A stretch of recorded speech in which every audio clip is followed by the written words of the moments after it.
I'm going to continue with my lessons on solving linear equations, and this is lesson 2 from the Math 9 unit.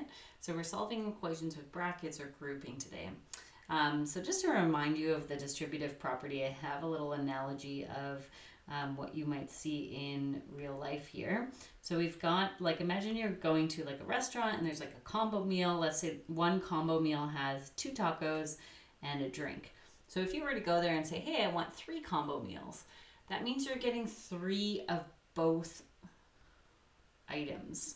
So we have 3 groups of 2 tacos, so 6 tacos, and 3 drinks. So when we see a number that is being multiplied with a group of multiple terms, we need to multiply that number to every single term inside the bracket. Okay, so we're going to deal with grouping in that distributive way when we solve in one way, and then our second method will be solving in a different way that I'll show you in a second. Okay, so let's solve. Method 1 will be the distributive property. So I'm going to distribute the 4 into both terms here to rewrite the equation. So this will be 4x, and then 4 times negative 7 is negative 28. And then I'm just going to solve like normal. So I'm going to solve using opposite operations, doing addition and subtraction first. So we'll add 28 here to both sides to get rid of the 28. And then I'll be left with 4x. And this will be negative 4. And then I'll divide by 4. And I'll be left with x equals negative 1. I'm going to go through all of these, and then I'll do method 2. Okay, to show you that we get the same answers. Okay, here again, we're going to distribute the negative 2. So we get 7.8 equals negative 2x. And negative 2 multiplied with 6.5 is negative 13. And then I'm going to solve using opposite operations. So I'm going to add 13 to both sides. So I'm going to get 7.8 plus 13, which is 21 or 20.8. And then I'm going to divide by negative 2. So remember, what you do to one side, you have to do to the other. Get negative 10.4. Okay. This one looks a little bit different, but the grouping is the same. So instead of multiplying both terms, this 3, like this set of terms, 6x plus 12, they're both being divided by 3. So we're going to divide both terms by 3. So we're going to get 2x plus 4, because 12 divided by 3 is 4. And then I'm going to solve like normal. So I'm going to subtract 4 from both sides. And notice how I'm presenting my work. I'm keeping my equal signs lined up. I'm showing what opposite operation I'm using, just in case something goes wrong, and then I can find my error.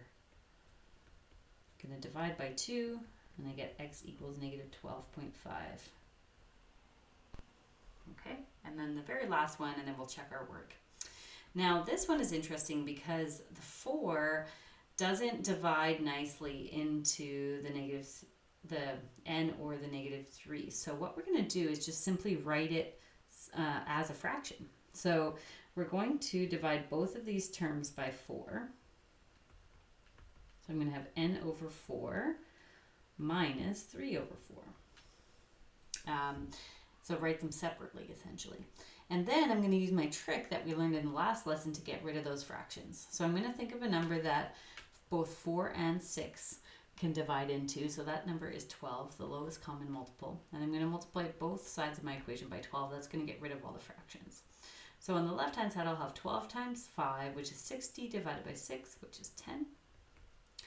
And then here I'll have 12 divided by 4, so 3n. And then 36 divided by 4, so 9. Okay, now I can solve like normal. I might run out of room here. So I get 19 equals 3n, and then divide by 3. Now 19 doesn't divide by 3 nicely, so I'm just going to leave my answer as a fraction, 19 over 3. Okay, let's go ahead. I'm going to show you a different method to solve all of these and just check our work to make sure that we got it right. Okay, So instead of distributing, we can use method 2, which is divide first or multiply first. So essentially get rid of this number that is sitting out front here of the bracket first. So don't distribute it, but get rid of it using opposite operations. So the 4 is being multiplied with what's in the bracket there. So to get rid of it, we want to divide that entire side by 4. That is valid as long as I do it to both sides of the equation. So once I get rid of the 4, there's no longer a need to write the bracket. And on the right hand side, I'll have -8. And then we're just going to simply add 7 to both sides. Now, a lot of people prefer this method because it does go a little bit faster. But it is good to know both because there are cases where we can't. Once our equations get a little more complicated, sometimes you can't divide both sides by 4. Okay, so we see here we got the same solution. So just using 2 different methods. Okay, you can try this one. If you want to pause, you could try it. We're going to divide by -2 on both sides because that's going to give us 1, which cancels it out. And then we'll just be left with x plus 6.5. And over here, 7.8 divided by 2 is 3.9. And then we are simply going to subtract 6.5.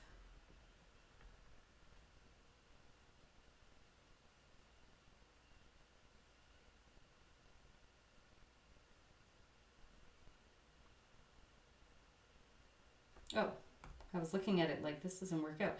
And 7.8 divided by -2 is -3.9. There we go. Okay, so -3.9 minus 6.5 is -10.4. Perfect, we got the same answer again. So that must be correct. Okay, now for these ones, we want to get rid of the 3, the thing that is dividing both terms there. So the opposite of division is multiplication. So to get rid of the 3, we're going to multiply by 3. So we get 6x plus 12 equals -63. And then we're going to solve like normal. So subtract 12. So we get 6x equals -75. And then divide by 6. 75 divided by 6 is 12.5, so -12.5. And we get the same answer again. Okay, last one. This time we're going to multiply by 4 right away to get rid of that 4. We'll be left with 20 over 6 equals n minus 3. And then you can just simply add 3 to both sides. 3 is the same as 18 over 6. So it's like adding, let's see here.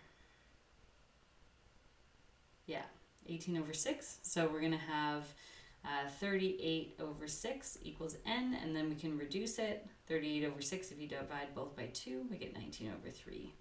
Same solution as before, just a lot easier. So just to see what I did there, 3 is the same as 18 over 6. I just made a common denominator and then I added the numerator. So 18 plus 20 equals 38. Yeah, so it's important to know both methods because you do need to use both in different contexts. But and you can use both methods to check your answer as well, but you might prefer one or the other. So if the question just says solve, then you're free to choose which method, whichever method you like.